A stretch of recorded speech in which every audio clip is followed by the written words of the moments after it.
Shalom, shalom, Márcia Schoff Maluf aqui, Ministério Casa da Glória. Estamos em algum lugar dos Ozark Mountains, das montanhas Ozark, no Missouri. É um meio de um mato, meio que uma fazendinha por aqui.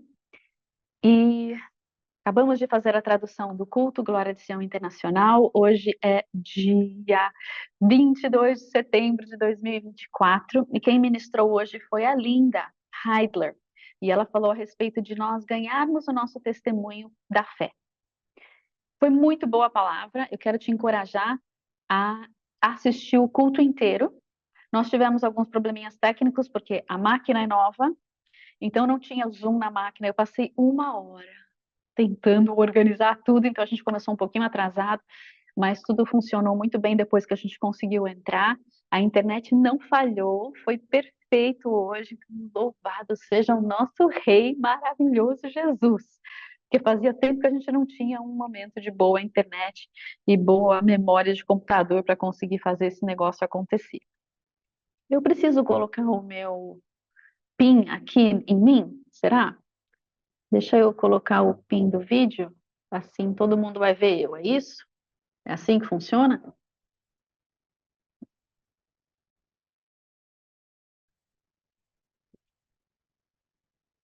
Ok, acho que assim todo mundo me vê? Não sei, vamos lá. Quando nós conseguimos entrar no culto, começamos com a adoração e houve uma palavra que disse que nós vamos precisar nesse tempo, nessa estação, de uma nova persistência, um novo grau, patamar, nível de persistência para lutarmos contra a resistência do inimigo. Haverá resistência no âmbito familiar, financeiro, saúde, todas as nossas áreas de guerra. E para nós resistirmos com eficácia, nós precisaremos de uma perseverança um upgrade de perseverança. E o Senhor vai nos dar um novo empoderamento, uma nova autoridade e novas armas para que nós possamos avançar nesse novo patamar de persistência, insistência, perseverança que o Senhor está cobrando de nós, que será necessário. Ele não está cobrando, mas que são necessárias para esse tempo na nossa batalha.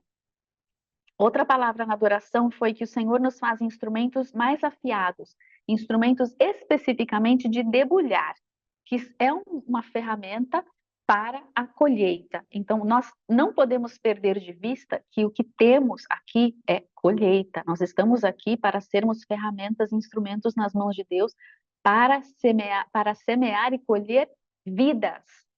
É a respeito das vidas, não é a respeito da minha vidinha. Abre o escopo, dá um zoom out para você lembrar que é a respeito de muitas vidas, não somente nós. E nós vamos vencer, e não é tempo de. Lembre-se que nós já somos mais do que vencedores, nós já vencemos essa batalha. Nas dimensões do Espírito, Cristo já foi e já venceu. Nós precisamos entrar dentro dessa vitória para sermos vitoriosos no nosso hoje e agora. E não é tempo de nós retrocedermos e nem de fugirmos amedrontados. Então, se você tem retrocedido e tem fugido amedrontado, o que a gente vai fazer? Senhor, perdão.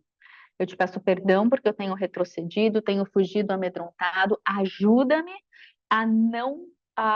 Primeira coisa é se arrepender. Pelo espírito de timidez, não de timidez emocional, de timidez no espírito gerado pelo medo, uma timidez gerada pelo medo. Senhor, perdoa-me porque eu retrocedi, porque eu bati em retirada, quando quem vai bater em retirada é o inimigo, em nome de Jesus. Dá-me esse espírito de coragem, como o Senhor deu para Josué, e ajuda-me a avançar com força, com poder, com glória, em nome de Jesus. Amém? Aleluia. Houve uma outra canção profética em que nós cantamos: o que é impossível para nós é possível para Deus. Então declare: o que é impossível para mim é possível para Deus. O que é impossível para nós é possível para Deus. O que é impossível para o Brasil é possível para Deus. Sim e amém. Aleluia? Sim, nós temos que crer. Hoje nós vamos falar sobre fé. Então, nós vamos começar a colocar essa fé em ação e nós vamos ter um testemunho de uma vida que é uma vida de fé. Vamos entrar no rol da fé de Hebreus 11, em nome de Jesus. Algumas pessoas ouvem uma palavra profética muito específica de que haviam algumas pessoas que estavam totalmente desesperançadas. Algumas pessoas que haviam perdido completamente de vista a luz no fim do túnel, estavam realmente no fundo do poço. E Deus está dizendo: solta essa coisa que está gerando a sua desesperança. Esse lugar onde você está atolado na lama, essa circunstância, esse familiar por quem você não está vendo romper, ou seja, a sua circunstância de finanças, seja lá o que for, você precisa parar de se preocupar, porque isso está te consumindo. Você precisa conseguir soltar e colocar nas mãos de Deus. Você precisa conseguir confiar nele. Coloca a entrega no altar. E vamos orar em relação a isso. Senhor, nós te pedimos perdão, porque não temos confiado em Ti o suficiente. Pensamos que podemos por nossas próprias forças, estamos nos descabelando aqui. Estamos já no fundo do poço, no fim da linha, não sabemos o que fazer. Nós te pedimos perdão. E nós declaramos, pela fé, que nós confiamos em Ti. Nós pegamos essa circunstância, essa pessoa, isso que nos está abalando, e nós colocamos no altar diante de Ti. E nós soltamos, solta, nós soltamos nas tuas mãos, te entregamos. Confiamos em ti, Pai, em nome de Jesus. Amém? Aleluia e amém. Dentro dessa palavra, houve uma outra palavra embutida que diz assim: Jesus, para que nós pudéssemos ter a chave da vitória, ele foi para a cruz, mas ele não ficou na cruz, ele desceu. Ele desceu para o Hades para pegar as chaves da morte e do Hades. Depois ele subiu com as chaves. E nessa palavra veio algo que não é teologia, é algo da palavra do momento, ok? Não transforma isso em doutrina. Mas alguns de nós estamos nesse fundo, precisamos descer mais um pouquinho só para ir no lugar de fundo do fundo do fundo. E nesse momento, eu acho que foi mais ou menos 50 minutos da nossa gravação, dentro da nossa gravação, dá uma olhadinha, porque nós aproveitamos e oramos pelo Brasil. E eu não vou lembrar de tudo que naquele momento de unção nós oramos pelo Brasil. Então, se você puder, volta lá na gravação.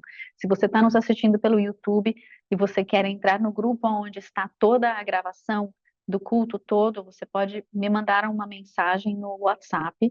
O meu celular, você já sabe qual é: 11 9 82367686, 82367686, 82367686, para você poder entrar nesse grupo e conseguir a gravação completa, ok? Você pode entrar e sair, fica à vontade.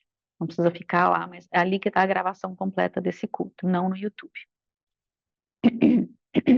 Então, é momento de nós, se você já está nesse fundo e você está se rendendo ao Senhor, você desce mais um pouco e você fala: inimigo, você não tem as chaves.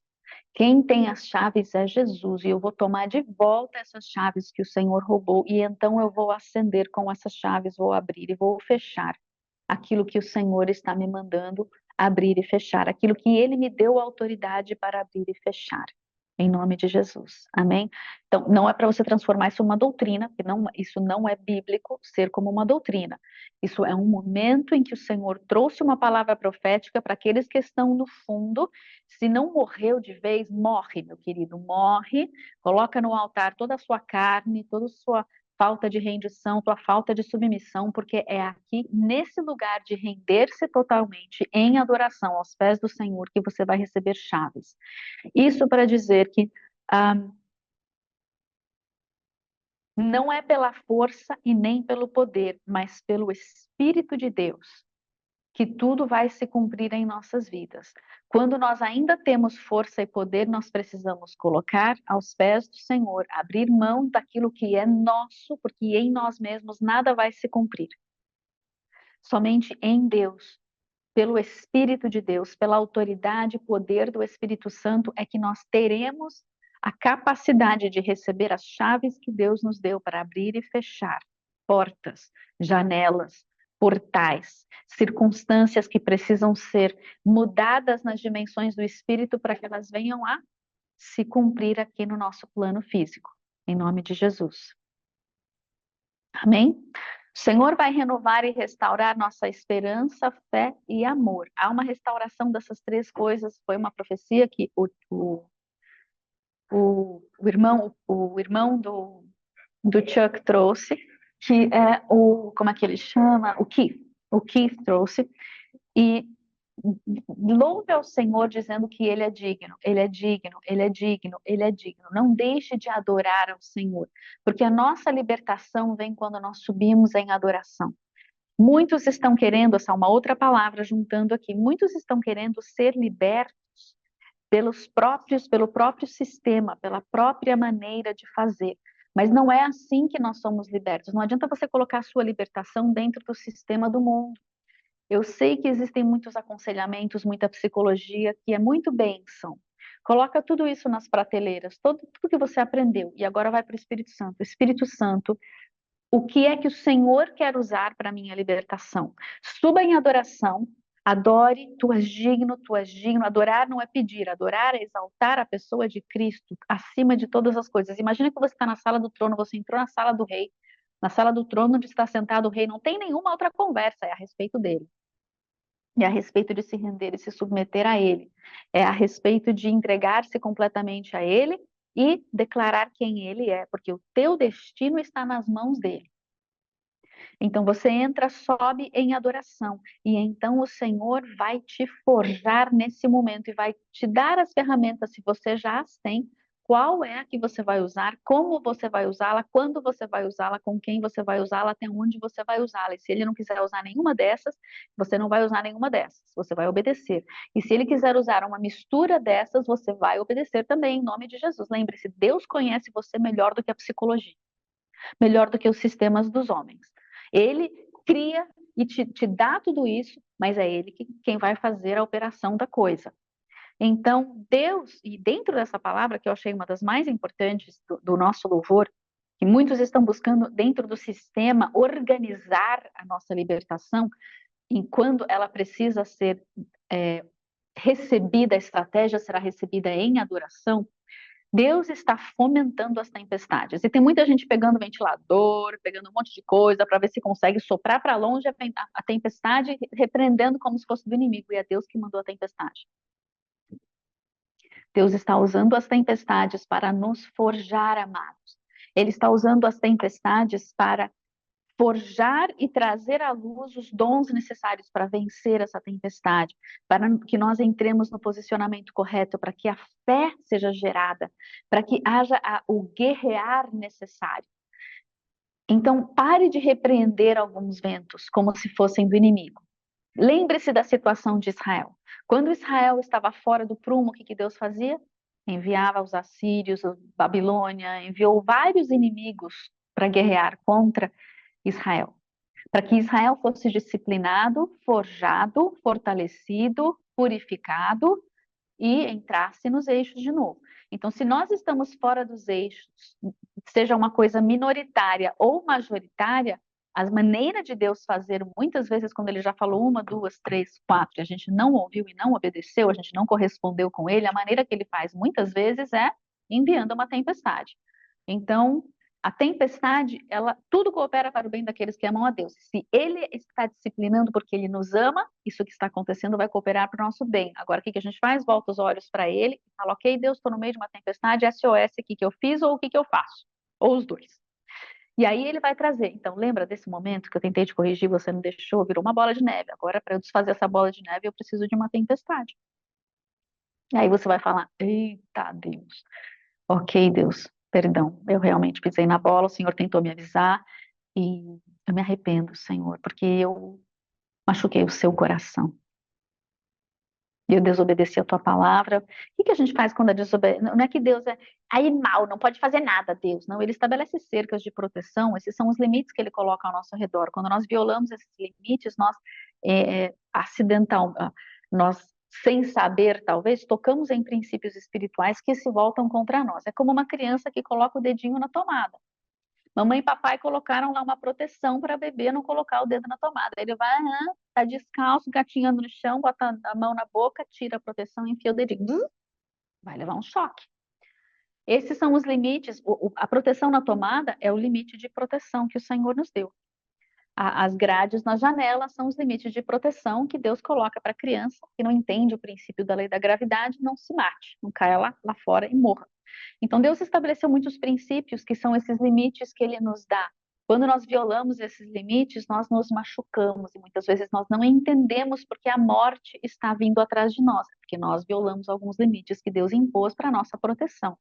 Por isso nós precisamos conhecer bem a palavra de Deus, porque ela nos mostra quais são esses limites e conforme nós vamos crescendo e amadurecendo em Cristo, nós vamos entendendo melhor esses princípios espirituais e não se torna tão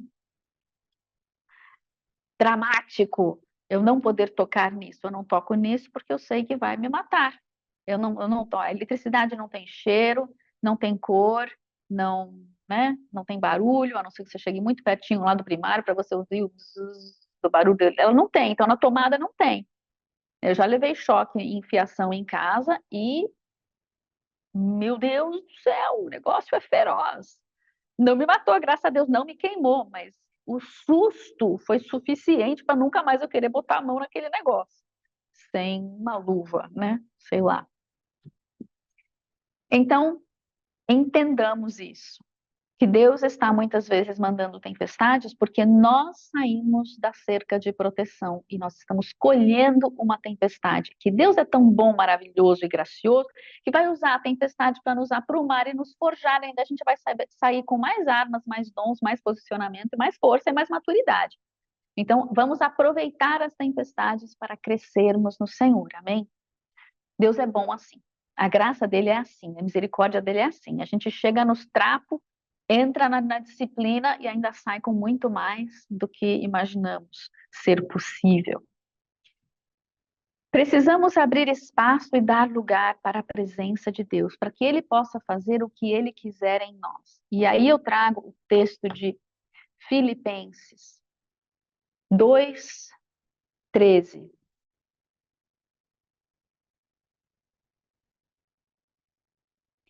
Que o Senhor fala assim, porque Deus é o que opera em nós, trazer para nós, tanto o querer como o efetuar, segundo a sua boa vontade.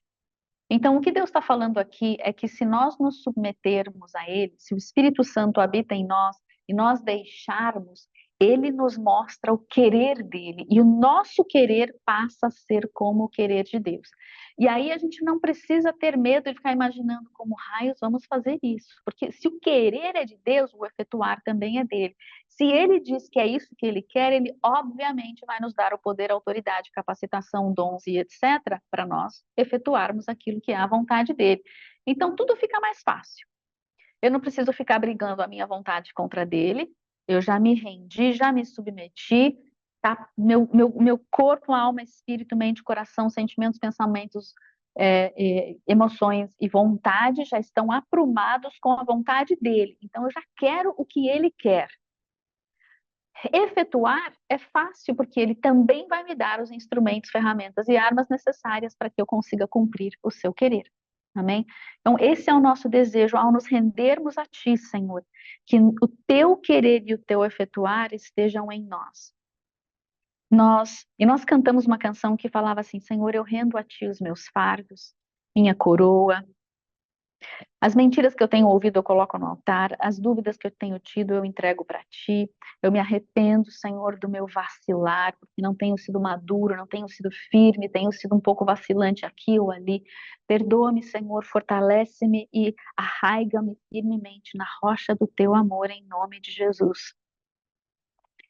Quero me render a ti e ser movido pelo vento do Espírito. Não quero ser movido por outros ventos, mas somente pelo vento do Espírito Santo de Deus, em nome de Jesus. Amém? Aleluia. Palavra profética, incubação, o tempo da incubação acabou. Então, houve algumas coisas que o Senhor tinha colocado na incubadora, esse tempo já acabou. Nós temos muitas riquezas escondidas, nós estivemos meio que ali no escurinho com Deus, no secreto com Deus, e agora é tempo de nós sairmos com tudo isso que o Senhor estava gerando e gestando, é tempo de darmos à luz, de sairmos à luz e tomarmos posse da terra com todas essas riquezas que estavam na incubadora. Se essa palavra é para ti, agarra, toma posse, em nome de Jesus. Amém? E a palavra que a Linda trouxe tem tudo a ver com tudo isso, está lá em Hebreus 11 e em Hebreus 12. Então, agora você vai ter toda a paciência, porque nós vamos tomar o tempo para estudar essa palavra mais ou menos na profundidade que a Linda trouxe, porque foi muito linda a palavra, ok? Então, Hebreus 11, o título da palavra é Ganhando o nosso testemunho, alcançando o nosso testemunho de fé. Alcançando o nosso testemunho de fé. Hebreus 11 diz assim, ora, a fé é o firme fundamento das coisas que se esperam e a prova das coisas que não se veem. Então, a fé é o firme fundamento de coisas que eu espero, expectativa. E também é a prova, algo que é concreto, é uma evidência daquilo que eu não estou vendo. Então, eu creio, Deus falou para Abraão, Abraão, você vai sair daqui, você vai ter um filho, você vai ter uma nação que vai sair desse filho, e gerações vão me seguir a partir dessa nação. Ok. Abraão está lá em Ur dos Caldeus, ele não está vendo nada disso, mas ele acreditou na palavra que Deus disse. No que ele acreditou, ele colocou em marcha aquela crença, produzindo obras. Fé sem obras é morta. A fé produz obras, ela produz uma ação. A fé, ela não é uma coisa passiva, ela é uma coisa ativa, ela gera algo. Então, a Linda foi analisar essas palavras. A fé, deixa eu pegar uma outra versão onde tem a palavra convicção. A fé é a certeza. Em português é a convicção. A fé é a certeza, é a convicção ou o firme fundamento. Essa palavra, ela significa que há evidências. A fé, existe uma evidência, um fato concreto de que algo é real, do que aquilo que eu espero é real. E as nossas ações, elas provam a nossa fé. As minhas ações, elas são a prova, elas colocam em prova aquilo que eu estou crendo. No versículo 2, fala assim: pois pela fé os antigos obtiveram um bom testemunho. Nós temos aqui uma boa aprovação, algumas versões falam, ou um bom testemunho. Então, essa palavra evidência, a palavra convicção, a palavra testemunho ou testemunhar, são linguagens que a gente ouve num tribunal de justiça, por exemplo. Então, é uma linguagem legal. Você está num tribunal e você chega lá e você pode perguntar: há evidência suficiente para convencer alguém de que eu tenho fé? Você está produzindo evidências, obras, ações suficientes para convencer alguém de que você tem fé? Isso seria como se nós estivéssemos num tribunal e o Senhor falasse: você tem fé? Quais são as evidências de que você tem fé? Ao mesmo tempo, a gente pode virar para Deus e falar: quais são as evidências, Deus, de que o Senhor é fiel, para que eu tenha fé? Eu quero basear a minha fé em alguma coisa concreta. Existem evidências de que o Senhor Deus existe e que o Senhor Deus é fiel? E nós vamos ver isso.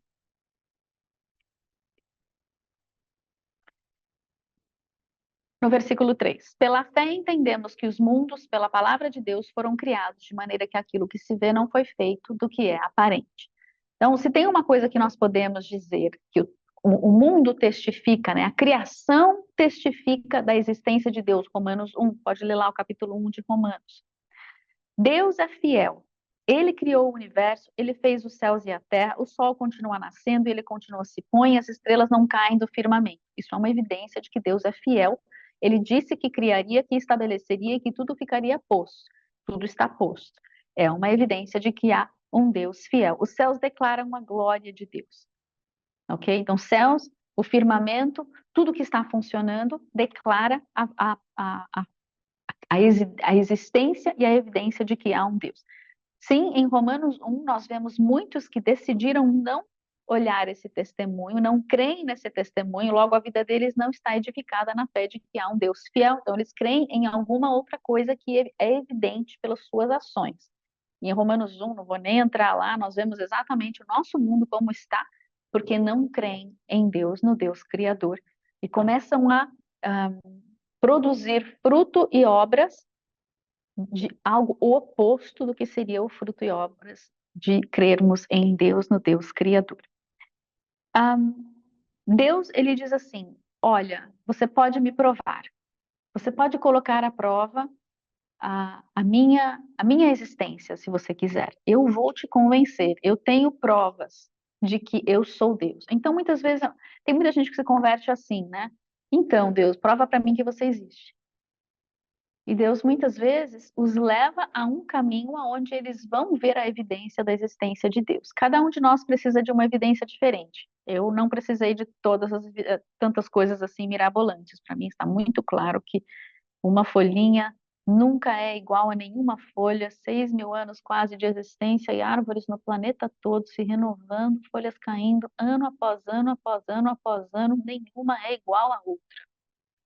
Isso para mim é evidência suficiente de que algo muito inteligente criou este mundo, né? Pensa na digital de 6.000 anos de povo sobre a Terra, tantos trilhões de pessoas que nasceram e morreram, nenhuma identidade, nenhuma, como é que chama isso aqui mesmo? Esqueci, fugiu da minha cabeça. Escreve aí para mim o que que é, em nome de Jesus. Tem uma digital, lembrei. Oh, Jesus da glória, nenhuma digital igual. Vamos entrar no texto, então. Deus vai dar o testemunho de um monte de gente. Obrigada, Carmen. Deus vai dar o testemunho de um monte de gente que fala, que Deus fala, olha, eu conheço um monte de gente que tem fé, deixa eu mostrar para vocês o que eles fizeram, para a gente ter uma noção do que é ter fé, né? E que Deus testemunha da fé dessas pessoas. Então ele fala assim, olha, pela fé, versículo 4, Abel ofereceu a Deus maior sacrifício do que Caim, ou melhor sacrifício, pelo qual alcançou testemunho de que era justo, dando testemunho Deus dos seus dons, e por ela, depois de morto, ainda fala. Quem é o testemunho de que Abel era um homem justo e que ele tinha fé? O próprio Deus dá testemunho de Abel. Agora, o que torna Abel uma pessoa de fé aos olhos de Deus? O fato, essa palavra melhor ou maior testemunho não faz jus. O que ele ofereceu foi acima e além, o melhor do melhor, da excelência da excelência. Então, ele ofereceu a última batatinha do saco. Ele ofereceu o absolutamente o melhor para Deus. E isso tornou o seu sacrifício melhor do que o sacrifício de Caim. Não é uma competição. Caim também podia ter oferecido o melhor dos seus rebanhos ou das suas plantações, né? Então não é, Deus não está competindo. O seu é melhor que o seu, não. Mas ele ofereceu o melhor, enquanto que o outro não ofereceu o melhor. Não teve essa excelência. Deus não está sempre comparando. Nós precisamos sondar o nosso coração para saber o que é que nós estamos oferecendo para Deus, da onde veio, se é o melhor, se não é o melhor. Isso é entre nós e Deus. É Ele quem vai fazer essa avaliação e essa análise. Em nome de Jesus. Amém? Então, Abel ofereceu um sacrifício de excelência extrema e Deus foi a sua testemunha. Quem é o próximo da lista aqui? Enoque.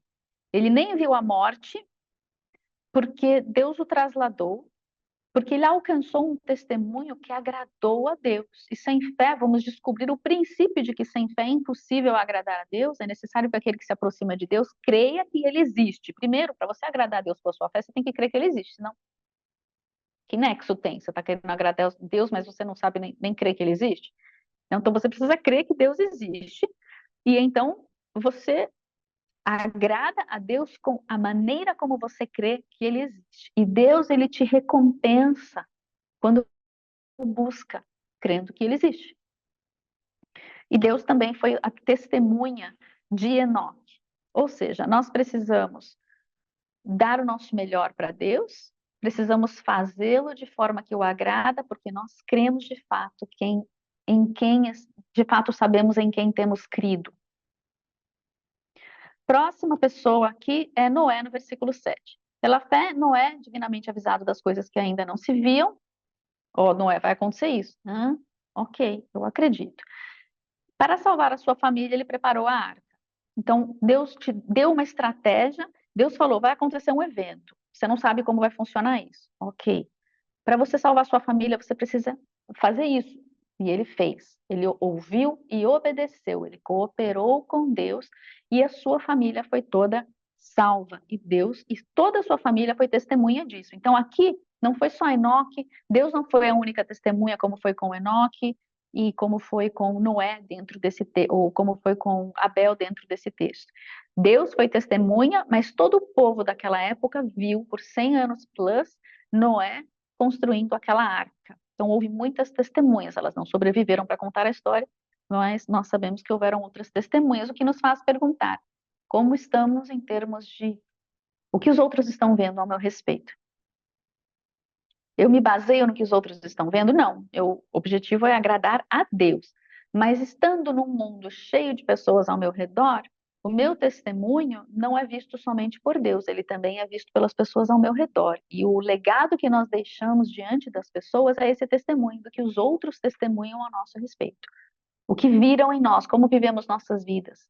Nós somos uma pessoa que causa intrigas para todos os lados, as pessoas nos veem como fofoqueiros, intrigueiros, vê demônio atrás de tudo. Como é que a nossa fé transborda? O que os outros estão vendo?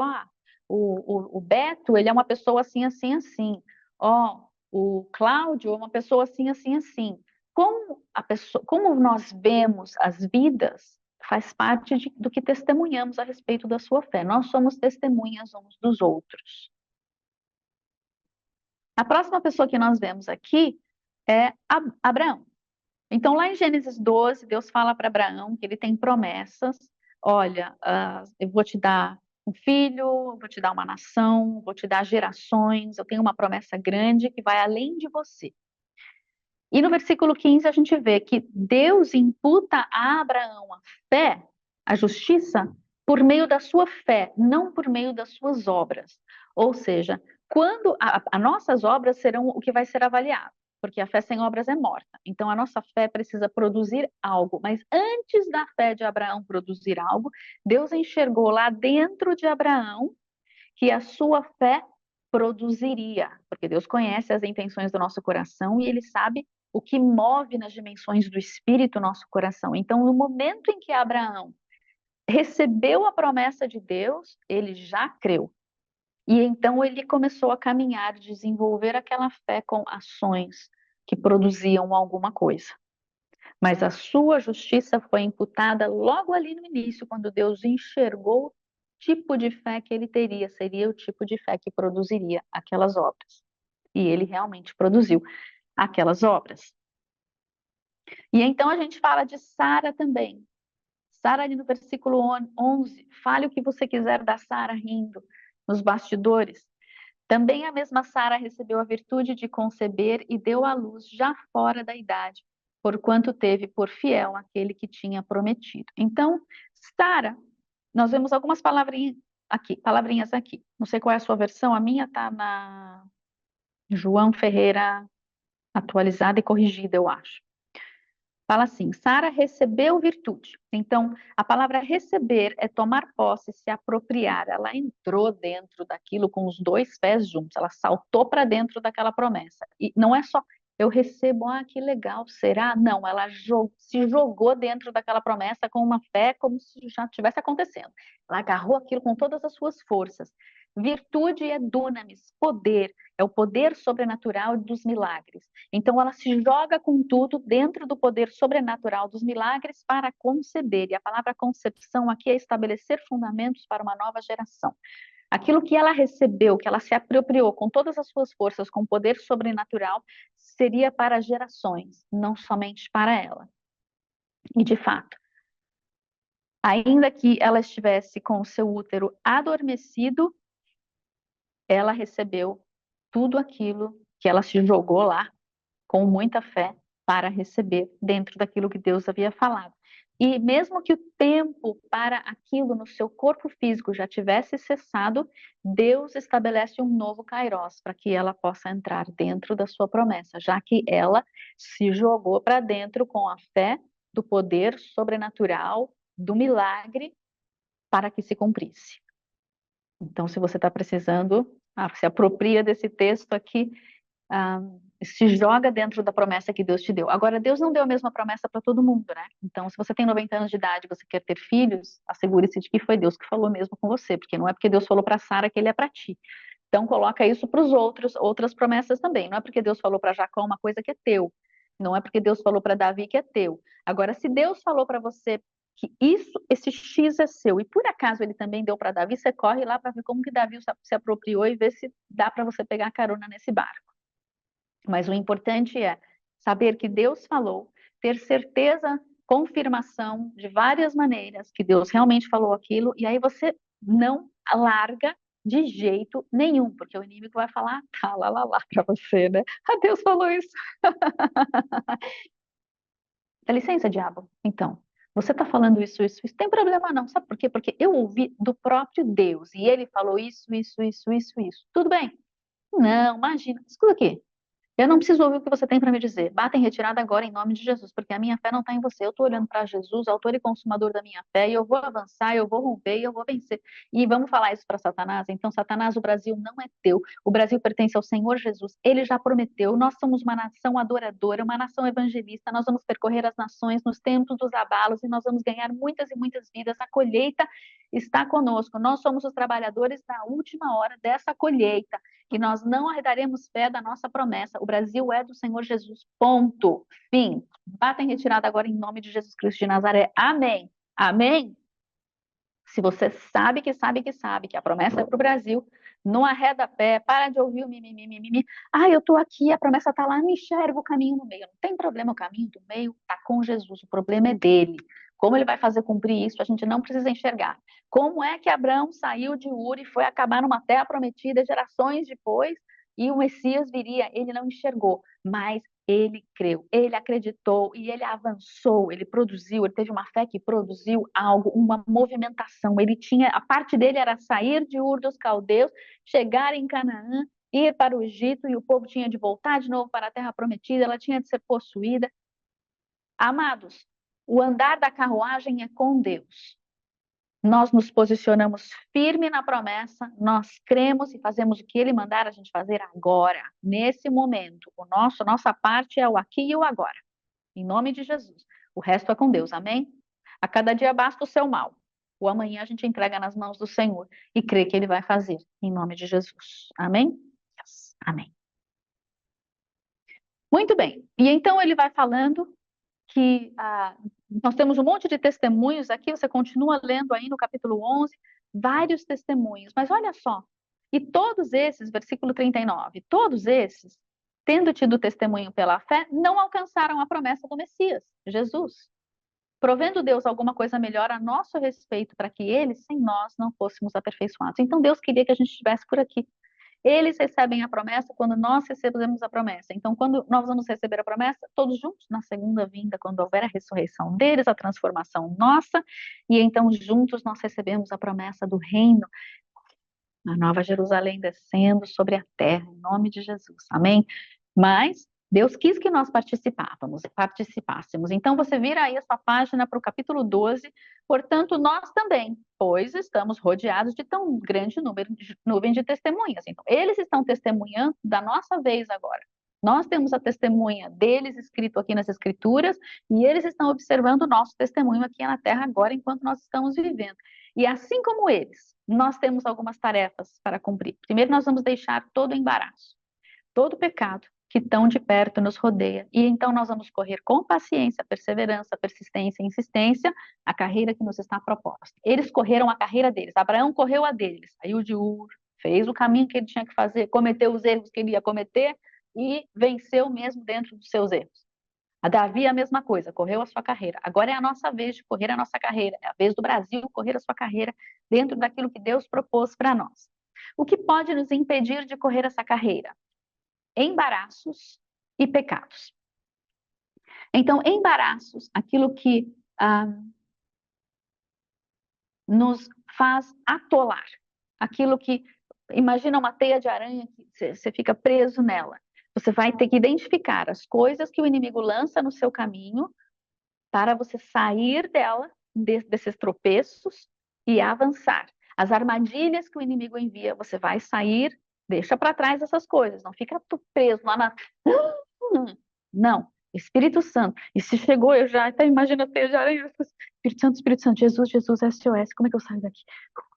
Respira, acha seu centro em Cristo, olha para Jesus, vê como ele saiu, porque ele saiu de todos os embaraços, ele já passou por todas as armadilhas, ele venceu tudo que nós passamos hoje, ele já venceu. Então, você não larga ele para trás, não. Tu agarra nele e fala, Jesus, o Senhor já venceu essa.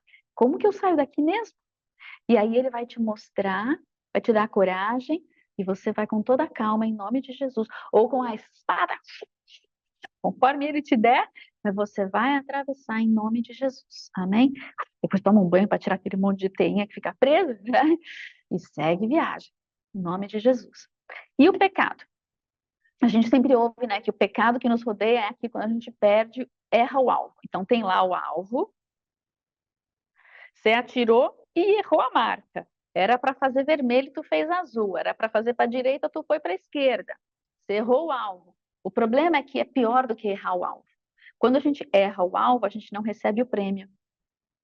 Quando você corre e não chega, você não recebe o prêmio. Então você não recebe a herança, você não recebe a promessa. Começa a pensar nesses termos, porque às vezes a gente pensa, não, eu só errei o alvo, não, é pior do que isso, você errou o alvo e por isso você não alcançou a promessa. Então, não alcancei minha promessa, Deus falou que essa é minha promessa, para tudo, Senhor, passa a revista, pega o espelho lá, espelho do Espírito, passa a revista em todo o meu ser, aí corpo, alma, espírito, mente, coração, sentimentos, pensamentos, emoções, armadura, vontade, consciente, subconsciente, como é que eu tô, né? Minhas vestes, onde eu andei, meus sapatos, por onde eu passei. Mostra, Senhor, aonde tem alguma coisa fora do prumo aqui, porque eu, obviamente, errei o alvo e eu não quero perder o meu prêmio. Então, eu preciso acertar esse alvo para conseguir o meu prêmio. Me mostra aonde eu saí fora do. Lembra, gente, a gente pode estar no caminho assim, aí eu desvio só um tiquinho. Mas esse desvio só um tiquinho, chega lá na frente, tu tá em outro caminho totalmente diferente. Isso começa aqui, quando eles estão no paralelo e parecem que estão juntinhos. Sabe quando a gente está nas marginais aí em São Paulo, para quem está em São Paulo, e você erra a saída, e o Waze não entendeu que você errou a saída, e ele acha que você está no lugar certo, tu tá na paralela aqui, ó. Aí você tinha que ter saído porque você vai entrar para cá. E aí a sua bolinha lá do GPS mostra que você continua aqui e você não foi no caminho certo. Aí ele faz piruli e recalcula. E o recalcular dá uma volta gigante até você conseguir estar no caminho certo. Às vezes precisamos dessa volta gigante onde Deus vai nos dizer, porque não dá para dar ré não, na marginal tu não dá ré. Você vai causar um acidente pior. Então não vai consertar o erro que você causou com a sua própria da sua própria maneira. Deixa Deus consertar. E aí talvez ele te leve por um outro caminho para você ser reforjado, realinhado, limpo, liberto, curado, amadurecido, para você depois ele te coloca de novo no caminho. Ele vai te colocar no caminho. Deixa ele fazer o recolocar no caminho em nome de Jesus. Amém? Diz amém, igreja. Isso. Não é igreja, é igreja. Então, nós temos embaraços, e engraçado o jeito como ela descreveu esse embaraço, era como se tivesse uma pessoa correndo ao seu redor. Então, você está tentando correr em linha reta e tem alguém correndo ao seu redor. Isso te distrai, né? Você tropeça, cai, sei lá. Então, o que você vai fazer? Você vai repreender isso daí, em nome de Jesus. Eu estou vendo a armadilha do inimigo, eu não vou focar nele. Eu vou focar em Jesus. Fala, Jesus, tira esse negócio da minha frente, em nome de Jesus. Se ele falar, manda sair você, você fala, sai agora em nome de Jesus. Dá um peteleco nele para ele ir embora. Mas nós precisamos deixar todo o embaraço e o pecado que tão de perto nos rodeia. Ou seja, precisa ser identificado. E nós precisamos deixar de engajar com a armadilha, com a distração e com o alvo, com o caminho errado. Para engajar com Jesus que vai acertar os nossos caminhos.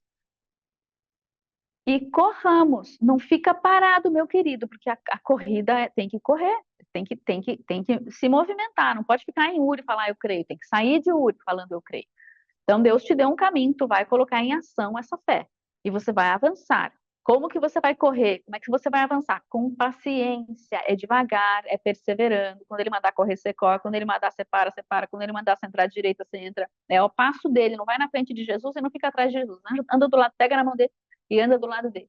Se ele pegar na sua mão e fizer assim, quer dizer que ele está te protegendo de algo. Então, você gruda nas costas dele aí, segura nele, seu amado, e vai andando, mas não solta a mão dele. Se ele fizer assim e botar você aqui na frente, está te protegendo de alguma coisa na retaguarda, mas não solta da mão de Jesus. Amém? Sim e amém. Corra com paciência, com perseverança, com insistência, com longanimidade a carreira que te está proposta. Não, você não vai correr a corrida do outro, você vai correr a sua. Para de querer a corrida do outro, amado. Tu vai correr a tua corrida que Deus te deu. Ele te deu um conjunto de dons, de unção, de capacitação, de tempo, espaço necessários para correr a tua corrida. Ele não te deu a capacitação, a unção, os dons, o tempo e o espaço do outro para correr a tua. Então, pare de ficar competindo com os outros, de querer o dom e a unção dos outros. Fique com aquilo que Deus te deu e vá aonde Deus está te mandando ir. Em nome de Jesus Cristo de Nazaré. Amém? É a corrida que te está proposta, Brasil. Em nome de Jesus. Não é a corrida do outro, é a tua. Como a gente vai fazer isso? Olhando firmemente para Jesus, autor e consumador da nossa fé. Por quê? Porque ele, pelo gozo que lhe estava proposto, suportou o caminho dele, a obra dele, a promessa dele, que era a cruz. A obra de Jesus era ir para aquela cruz, levando sobre si as nossas iniquidades, transgressões e pecados. Só ele podia fazer isso. Eu não levo a cruz dele, eu levo a minha. Ele levou a cruz dele. E ele fez, e porque ele desprezou toda a afronta, correndo a sua corrida, ele se assentou à destra do trono de Deus, para que hoje nós tivéssemos capacidade de correr a nossa corrida. Então, o que nós precisamos fazer com tudo isso? No momento, nós temos de lembrar que nós temos de trazer para Deus o nosso melhor, normalmente aquilo que Ele pedir, né? Ele te pede, você traz. Nós precisamos ter excelência naquilo que nós trazemos para Deus. Nós vamos trazer com fé que agrada a Deus, vamos olhar firmemente para Jesus, vamos correr a nossa carreira. E se nós continuarmos lendo o capítulo 12, nós vamos ver que Jesus ele traz disciplina para nós também. Vamos lá no versículo 15, é isso? Não, 15 ainda não. Vamos no versículo 10, 12 e 10. Aqueles, na verdade, por um pouco de tempo, nos corrigiam como bem lhes parecia. Está falando dos pais ou dos aios? Deixa eu ver se eu preciso voltar mais para trás. Vamos lá no 6. Não, vamos no 5. Vamos no 5. Já vos esquecestes da exortação que argumenta convosco como filhos? Filho meu, não desprezes a correção do Senhor e não desmaies quando por ele fores repreendido. Deus repreende aquele a quem ama, ele disciplina aquele a quem ama. Então, se você está sendo repreendido por Deus, é porque ele te ama muito e ele não quer que você morra. Filho, sai dessa janela agora em nome de Jesus. Por que você gritou comigo? Porque você está quase se matando. Eu nunca me esqueço do bebezinho, eu sempre falo para vocês a mesma história, né? Foi o videozinho que alguém do prédio da frente tirou do prédio da frente, que tinha uma janelinha, e o bebezinho, ele conseguiu sair fora daquela janela, e ele andou naquele parapeito, e voltou para dentro, uma vez. Ele saiu de novo e voltou para dentro 2 vezes. Na terceira vez que ele saiu, a gente vê uma mão no vídeo. E arrancou a criança, mas foi uma mão que, nossa, deve ter arrebentado o braço daquela criança. Mas salvou a vida da criança. Às vezes você tá lá, correndo risco de vida, correndo risco de vida, correndo risco de vida, quando Deus vai te tirar daquele risco, vai te machucar. Melhor não correr o risco de vida, melhor obedecer. Mas ali era um bebezinho, vocês estão entendendo, né, o exemplo. Então, amém. Onde que eu estou aqui? Eu estou aqui. Correção. Nós precisamos ser corrigidos. Então, nós vamos trazer com excelência, nós vamos ter fé que agrada a Deus e nós vamos deixar Deus nos corrigir e vamos olhar firmemente para Jesus. Porque ele disciplina aquele a quem ama. Eles foram corrigidos. Versículo 11. Na verdade, toda correção ao presente não parece ser de gosto. Detestamos a correção. Parece que, ai, eu sou uma onda, eu sou uma desgraça, né? Ainda vem aquele mimimi junto, mas produz um fruto pacífico de justiça naqueles que são exercitados a correção. Então, Deus, ele quer produzir um fruto de justiça e paz na sua vida. Portanto, tornai a levantar as mãos cansadas e os joelhos desconjuntados, e fazei veredas direitas para os vossos pés, para que o que maneja se não desvie, para que o que maneja não se desvie inteiramente, antes seja sarado. Então, deixa Deus te corrigir, meu querido. Deixa Deus te corrigir, para que você não morra, mas você seja curado. Aquele que manqueja, entendi. Não, então, ok. Hum, um parênteses aqui, que a Linda trouxe, ela falou assim, olha, esse texto que fala daquele que manqueja, que a gente precisa endireitar os pés e tudo mais, e levantar as mãos cansadas e joelhos e tudo mais, ela falou, isso é uma coisa física, a gente alegoriza, e é legal você alegorizar, você pode, você vai, né, você parou de orar, você vai voltar a orar, vai botar os joelhos no chão, mas ela falou assim, olha, isso aqui é um versículo que fala do nosso corpo físico. Muitas vezes Deus tem um caminho para nós, uma jornada para nós, em que nós precisamos ter um corpo que possa corresponder e cumprir aquela promessa. Então, por exemplo, Abraão, ele saiu de Ur, ele tinha que ter um corpo físico que correspondesse com aquela jornada, ele tinha que conseguir andar aqueles quilômetros todos, ele tinha que conseguir chegar em Canaã, ele tinha que conseguir ir para o Egito, ele tinha que conseguir ser forte para arar a terra e tudo mais. Às vezes Deus nos dá um chamado, ele fala: olha, você vai para tal lugar, vai andar a tal lugar, vai subir tal montanha fisicamente, e você é um caco, não tem um músculo mais no seu corpo, tu não faz uma caminhada. Como é que tu vai cumprir o desígnio que Deus tem para você, o chamado, a promessa de Deus para você? Então, você tem que tratar do corpo, da alma e do espírito, e do corpo também. Não esquece o teu corpo. O teu corpo, ele é uma arma, um utensílio, um instrumento de Deus aqui na Terra, um canal de Deus aqui na Terra. E nós precisamos ter pernas que andam, que sobem e que descem. Precisamos ter dentes que mastigam. Precisamos ter braços fortes que carregam. Porque muitos de nós temos um chamado que envolve caminhar, subir, descer e etc. Então, ai, Deus me mandou para tal, Deus me mandou para Israel fazer a caminhada, não sei das com meu filho, tu vai para Israel? Qualquer tour que você for para Israel, nenhum deles você chega a lugar algum se você não tiver pernas para andar. Nenhum. Você vai descer do ônibus e vai ficar no estacionamento do lugar. Não vai chegar no sítio arqueológico. Tudo lá tem que andar muito. Então, ai, porque Deus me chamou para ir para Israel em 2025. Aleluia! Vai para academia, meu querido, vai ganhar músculo, porque senão tu não anda lá em lugar nenhum. Tudo lá é caminhando. O ônibus te leva só até um pedaço do caminho, o resto é tu vai caminhar. Então, vai melhorar a sua alimentação, vai fazer jejum intermitente, vai para academia, vai fazer HIIT na academia, High Intensity Training, vai fazer uma alimentação baixa em carboidrato para acabar com esse monte de pneu e peso extra que tu tem aí, vai saltar num trampolim para ganhar massa muscular e força nesses ossos, vai fazer o treinamento aí que Deus está te dando, em nome de Jesus. Deixa de ser mimimi, mãos à obra. Depois não adianta falar, ai, Deus me mandou, mas eu não consegui subir a montanha. Ó oh, céus. A culpa é de quem? Só sua, o corpo é teu. Já dei a bronca que tinha que dar. Eu gosto dessa bronca, ela é uma boa bronca. Temos de ter disciplina, então. O que implica essa disciplina que Deus está nos dando, essa correção? Implica em, primeiro Deus vai te dar instruções. Ele vai falar onde que está fora do prumo, o que precisa ser corrigido. Instrução. Aí ele vai observar, ele vai estabelecer limites. A instrução vem com os limites que ele vai estabelecer, com a estratégia de você sarar o seu corpo, sua alma, seu espírito, seja lá o que você precisa sarar. E aí ele vai observar se você está saindo bem. E aí você vai passar no teste ou não vai passar no teste. Se você não passou no teste, ele vai te corrigir, vai te exortar de novo, com muito amor. Aí ele vai te observar de novo. Se você não consegue nunca passar nesse teste, o que que vem aqui no texto? Você não quer nem saber o que que é, né? Vem o açoite. Gálatas 3. Abre lá sua Bíblia em Gálatas 3, 25. Depois que a fé veio, já não estamos debaixo do aio. Cadê o meu açoite aqui? Jesus da glória. Cadê o meu açoite?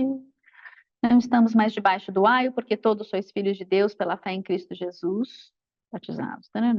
Não está aqui o meu. Ai, ok, volta lá. Ah, é verdade, não é nesse texto. Está lá mesmo, não. Está lá mesmo, volta lá, Marcítia. Ok.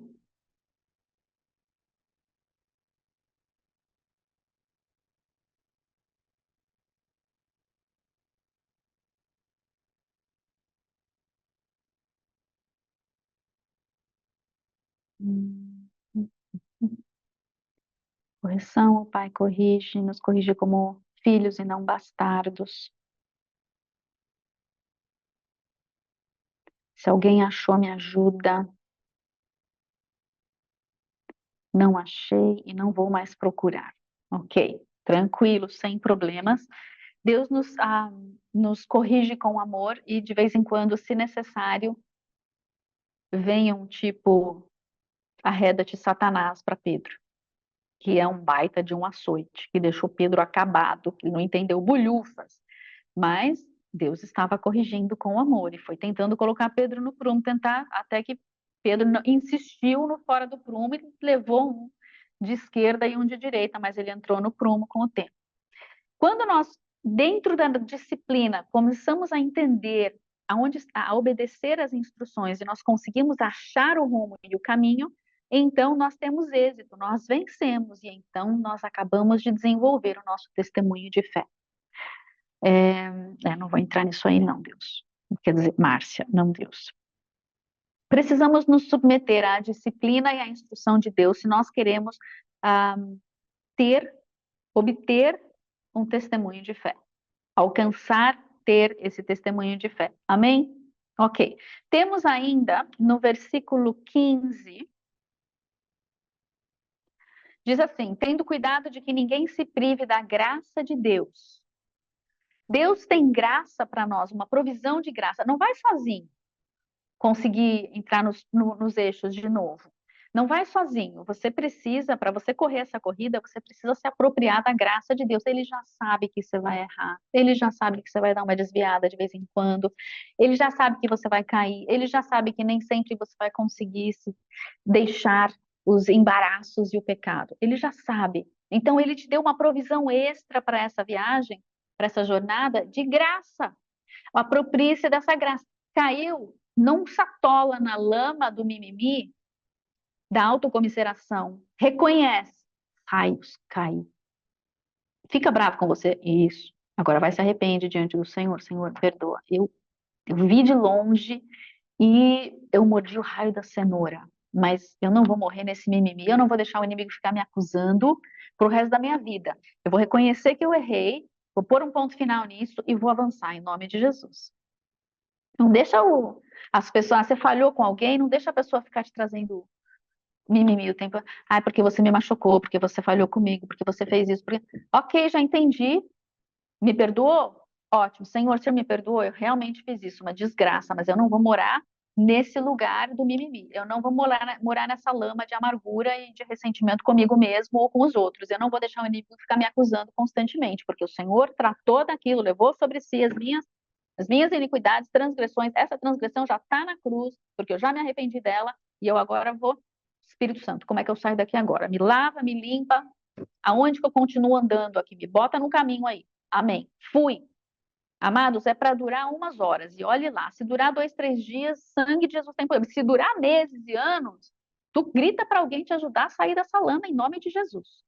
E pare de ouvir as vozes de acusação do inimigo que querem que você fique perpetuamente nesse lugar. Não é mais tempo da gente levar anos e anos e anos e anos e anos a fio presos num lugar por causa de um ressentimento, de uma amargura, de um pecado nosso, real. Pecou, arrepende-te, bola para frente. Pediu perdão, foi perdoado ou não, não interessa se te perdoaram ou não. Isso é problema do outro. O seu problema é pedir perdão, tratar o problema, aleluia, bola para frente. Mas você não teria tratado se não falasse. Não tem problema, você falou, aleluia, tratamos, bora, bola para frente. Cada um que se vire agora com seus problemas. Como você é grossa. Curto e grosso, amigo. Não vou ficar 3 anos aqui porque você não quer que eu seja grosso. Não vou ficar nessa lama, não. Então, segue adiante. Em nome de Jesus. Fica a dica para quem está precisando disso. Deus está te dando provisão de graça. Então, não se prive da graça, da provisão que Ele já te deu em nome de Jesus. Amém? Agora tem outra coisinha muito importante aqui. Versículo 15.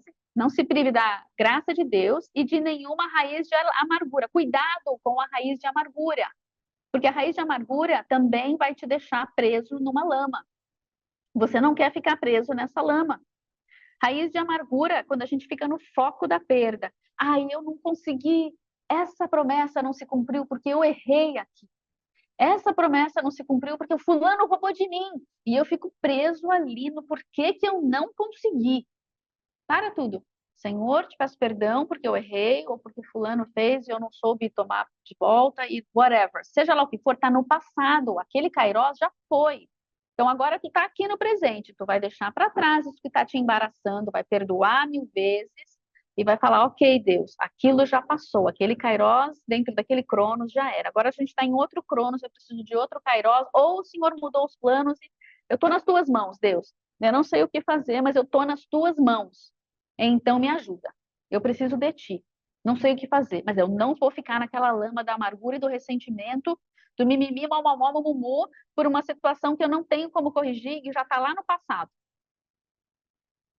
Não vou ter a revanche, não vou me vingar, a vingança não é minha, isso já não é mais problema meu. Eu preciso resolver o meu problema com o Senhor, a pessoa precisa resolver. Não é da minha ossada como Deus vai fazer com ela. Da minha ossada é como Deus vai fazer comigo, que pode ser totalmente diferente. Pode ser que Deus exerça mais graça com ela do que comigo, aos meus olhos. Não interessa. É comigo aqui, Deus. Qual é a medida de correção que eu preciso? É essa? Vamos lá. É merecido. Eu fiz mesmo, eu aprontei, eu perdi o negócio lá, mas eu não vou viver lá, eu vou viver aqui e eu vou continuar andando para frente, eu não vou ficar nessa lama, amém? Sai da lama, amado, em nome de Jesus, sai dessa lama, para do seu mimimi do passado, é tempo de avançar, avançar, avançar, é daqui para frente, em nome de Jesus. Então nós precisamos não deixar que a raiz de amargura nos mantenha nessa lama, não nos privarmos da graça de Deus e não vamos deixar essa raiz de amargura brotar, nos perturbar e contaminar, nos contaminar. Chega. Então, o que você vai fazer com essa raiz de amargura? Você vai cortar, vai podar ela para ela ficar mais forte? Cada vez que você visita ela e poda ela, ela fica maior. Ela já tomou todo o espaço do teu chamado, da tua promessa. Não, tu vai arrancar esse negócio pela raiz, nem que você tenha que cavar o seu jardim inteiro para arrancar cada cantinho de raiz dessa amargura. Você vai tratar isso com Deus. Em nome de Jesus Cristo de Nazaré. Recebe a graça suficiente para tratar disso de uma vez por todas, em nome de Jesus Cristo de Nazaré. Amém? Amém? Amém? Amém. E então nós temos também um testemunho de fracasso. Vamos lá no versículo 16, que fala assim: um exemplo de quem ficou preso na raiz de amargura foi Esaú. Nós temos um monte de exemplo de quem venceu na fé e agora nós temos um exemplo de um testemunho de fracasso. Ninguém seja fornicador ou profano como Esaú, que por um manjar vendeu o seu direito de primogenitura. Então, algumas palavras importantes. O direito de primogenitura, por ser o mais velho, ele tinha o direito de ter a autoridade, de ter as riquezas, o dobro dos bens dos outros irmãos. Ele tinha o direito de se tornar a autoridade naquele momento. Ele receberia tudo. Ele tinha a responsabilidade de cuidar de tudo depois que seu pai falecesse. Mas Esaú, ele foi tido por fornicador e profano. Fornicador ou profano. Deixa eu ver como é que está no grego aqui. Os dois, fornicador ou. Então, ele está dizendo que é uma pessoa que abre mão do dever e do direito de Deus, que foi o que Esaú fez, ele é profano. Ele é sem Deus, é uma pessoa sem Deus. Ao mesmo tempo, ele é um fornicador, ele adulterou espiritualmente, ele vendeu os direitos, as coisas de Deus, para saciar o seu próprio desejo naquele momento. Ou seja, ele se prostituiu. Olha que forte essa palavra. Quando nós abrimos mão daquilo que Deus tem para nós, seja lá o que for, nós acabamos sendo prostitutos e profanos. Precisamos nos arrepender disso? Esaú não se arrependeu disso. Se ele tivesse se arrependido, olha, versículo 17, porque bem sabeis que querendo ele ainda depois de herdar, herdar a bênção, foi rejeitado. Por quê? Porque ele não se arrependeu. Se ele tivesse se arrependido, ele poderia ter ganho a bênção, mas ele não vai ganhar a bênção, porque ele não se arrependeu. Se nós não nos arrependermos, amados, é muito sério isso. Se nós não nos arrependermos, nós não alcançaremos a promessa. Nós não acertaremos o alvo. Nós não venceremos essa corrida. Nós não ganharemos o prêmio. Nós precisamos viver uma vida de santidade. A gente só consegue fazer isso se arrependendo diariamente, porque nós ainda vivemos num mundo onde um mundo que jaz no maligno, está debaixo da cobertura do maligno. Então, nós teremos muitos tropeços ao longo do nosso dia e nem sempre a gente consegue evitar todos eles. Nós precisamos ser realistas. Não é dar desculpa para quem está pecando o tempo todo, não. Mas saber que nós não somos ainda perfeitos, nós temos o Espírito Santo, nós temos Jesus, cada vez nós andamos melhor, cada vez nós andamos com mais firmeza, cada vez nós andamos mais retinho, mas de vez em quando ainda acontece um acidente. Nós precisamos não ficarmos presos no mimimi de eu sou um lixo porque eu errei.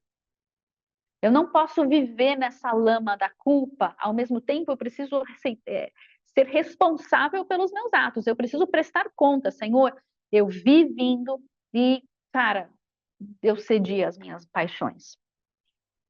Eu te peço perdão, mas, Espírito Santo, nós precisamos resolver esse problema. Qual vai ser a sua estratégia? Vai ser jejum? Quanto tempo? Vai ser intercessão? Que horas? Quantos intercessores eu vou precisar nessa jornada? Porque eu não aceito mais ficar caindo nessa mesma armadilha todas as vezes.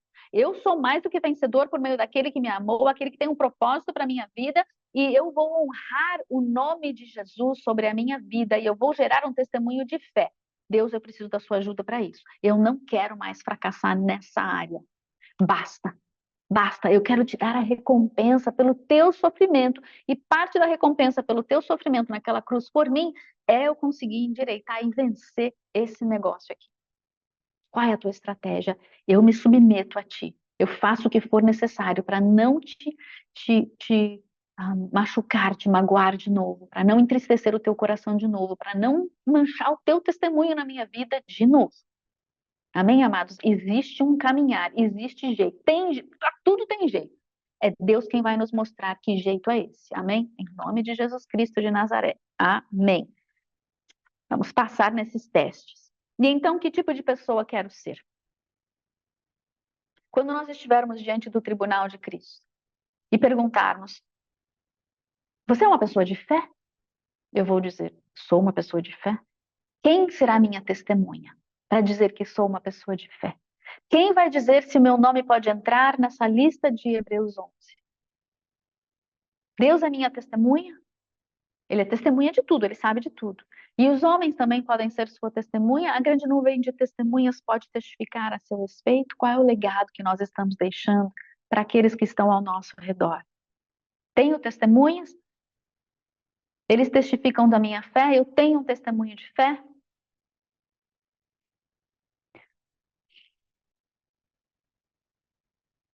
Pegue seu pão. Jesus venceu. Ele acertou o alvo. Jesus, o autor e consumador da minha fé, o pão da vida, pelo gozo que lhe estava proposto, suportou a cruz e deixou que seu corpo fosse ferido, moído pelas minhas iniquidades, pelas minhas transgressões, pelos meus pecados. As minhas falhas, os meus tropeços, ele levou naquela cruz. Ele deixou todo o embaraço, nós deixaremos todo o embaraço pelo poder do corpo de Cristo, em quem nós habitamos e de quem nós comemos. Coma do corpo, do pão da vida. Vamos ser remembrados ao corpo do nosso amado, em nome de Jesus.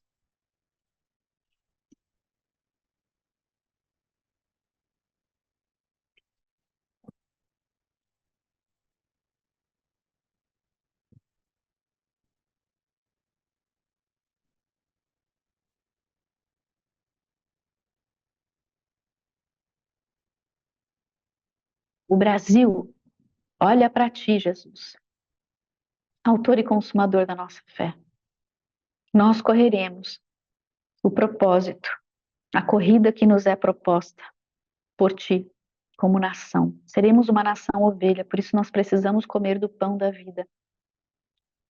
Nós comemos do teu corpo que foi partido, moído, pelas nossas transgressões, pelos nossos pecados e iniquidades.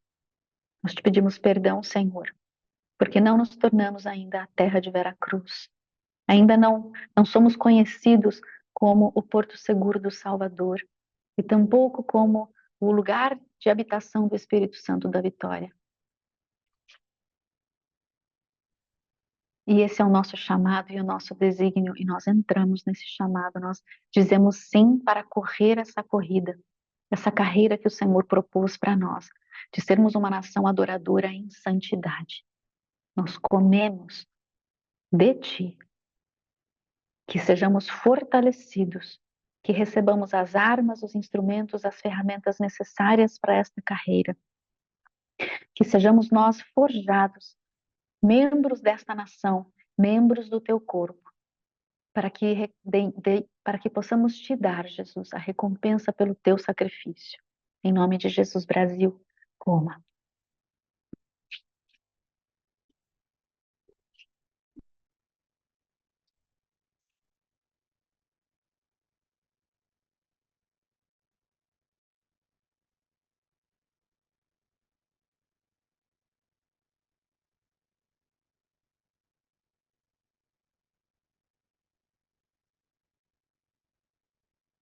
Vai com o bichinho mesmo.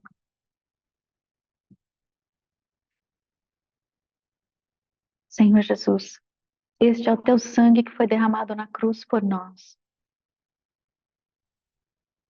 Sangue que foi vertido ali, escorreu por aquela cruz,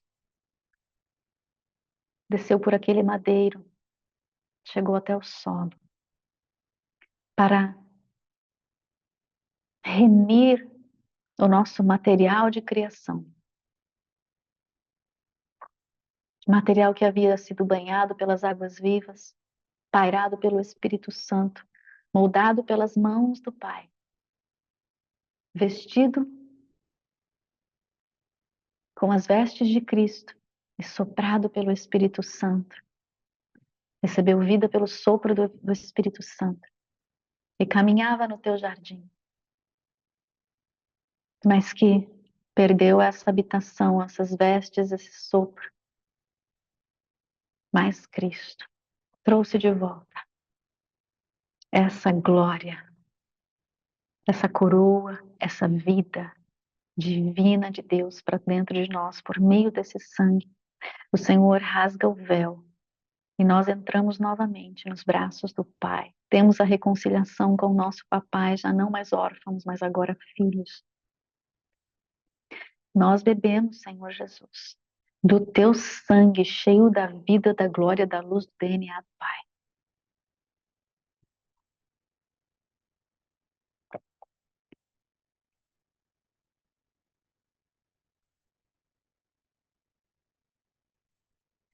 Nós bebemos do teu propósito, da tua graça, da tua misericórdia, do teu chamado, do alinhamento para a unção do Brasil, para que em santidade adoremos ao Rei dos Reis pelas nações, colhendo vidas para o nosso amado. Sim. Disciplina-nos como te convém, Senhor.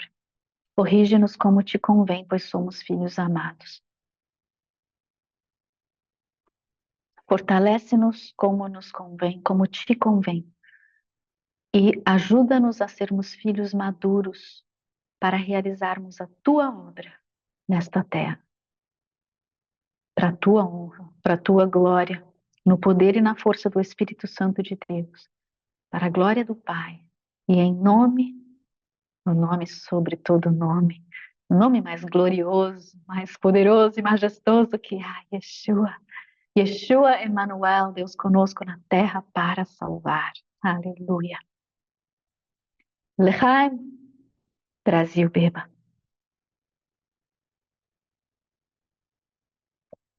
Aleluia. Amamos vocês. Nos vemos domingo que vem. Espero que tenhamos uma internet tão maravilhosa quanto essa e que tudo dê certo e nós consigamos começar em tempo. Obrigada pela presença de vocês. Vocês são uma bênção. Obrigada pela intercessão. É um prazer. Todos os domingos eu falo, tem culto, mas é porque eu quero encontrar com vocês. A gente não está conversando, mas eu vejo vocês aí e eu falo, ai, que delícia, nós vamos cultuar juntos, nós vamos adorar juntos, nós vamos subir e profetizar vida sobre a nossa nação juntos. Isso me deixa muito alegre. Saber que não estamos fazendo isso sozinhos, mas que estamos caminhando com irmãos, que temos a mesma visão, discordamos aqui ou ali, mas Deus, Ele é o nosso Senhor, Ele é o nosso amado. Amém, queridos? É um prazer, um deleite para mim estar com vocês aqui todos os domingos. Amo vocês muito, muito, muito. Shabbat Shalom. Já acabou o Shabbat Shalom. Primeiro dia da semana Shalom. Domingo Shalom. Amo, amo muito vocês. Fui.